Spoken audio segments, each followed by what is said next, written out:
Representative Ted Olson is a Republican from Texas, and he called into a conservative talk show and demanded that Democrats apologize for the Confederate flag or shut up about it. We saw what they really want here on the House floor yesterday. I mean, there's been all sorts of issues and discussions and outrage about the Confederate flag in South Carolina.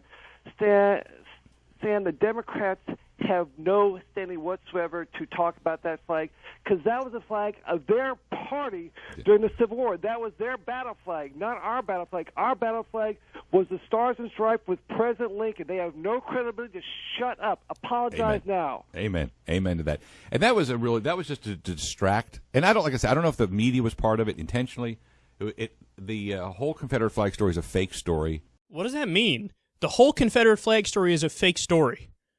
So the Confederate flag doesn't exist? It's not real? People aren't actually upset by it? It doesn't actually represent racism and a fight against desegregation and slavery? No, it's not a fake story. It's absolutely a real story. The flag represents hateful shit, and people are pissed off about it because a guy did terrorism in Charleston and killed 9 black people, and he's got pictures posing with the Confederate flag, really proud of it. Fuck you talking about? It's a fake issue. It's a real issue. Of course it's a real issue. But, if, it's something that he personally happens to like, and it represents his own heritage and what his beliefs are, well, then it's a fake issue because you can't actually be attacking the thing that I hold so dearly because the thing I hold so dearly must be right. It must be proper. It must be correct. Well, no, it's not correct. It is a symbol of hate. It is a horrific flag. And, of course, it should come down on public land. Now, did you notice the other point?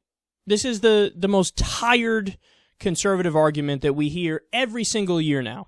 They say, well, blame the Democrats for the Confederate flag because that was their flag. So, gotcha. We were the party of Lincoln. Aha. Seriously? Either this person is totally ignorant of history or they're stupid. It's one or the other. There's no other option.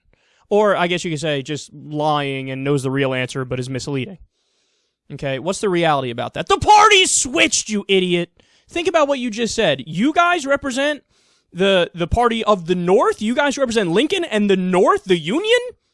No, you don't. The Confederate flag literally is in the South. It represents the South. It represents the Confederacy. Again, quite literally. But see, he's playing the word association game. Well, Lincoln was a Republican and he freed the slaves, so aha. Yeah, but at that time, the Republicans were the liberal party. The Democrats were the conservative party. You do know what happened, by the way, in the 1960s when Lyndon Johnson signed the Civil Rights Act and the Voting Rights Act.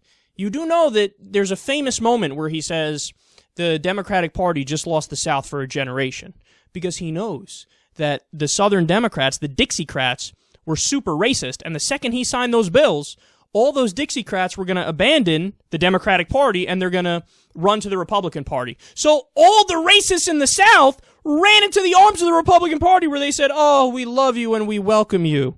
So there was a sea change in American political affiliation where the parties flipped. It used to be liberal Republicans, then it became conservative Republicans, and it used to be conservative Democrats, then it became liberal Democrats. And the entire time, here's how you know it's horseshit, because if you take away all the political affiliation horseshit, what's another way to view this? North versus South. The entire time, the North was the one that was more anti-slavery, more pro-civil rights, more open-minded, more tolerant. The entire time, the South, the culture in the South, not that there weren't good individuals in the South, but the culture in the South was more bigoted, more anti-black, more pro-segregation, more pro-slavery. And for you to make the argument, well, the flag represents the Democrats, that's what it represents. What you're doing is you're disregarding the fact that all those people that at the time called themselves Dixiecrats, what happened to them since then? Where'd they go, big guy? Did they vote for Barack Obama? Is that who they voted for? You sure you want to make that argument? No, you're not going to make that argument because you know that's bullshit because you know damn well which party they're voting for. It's the Republicans. It's your party, so point the finger at yourself.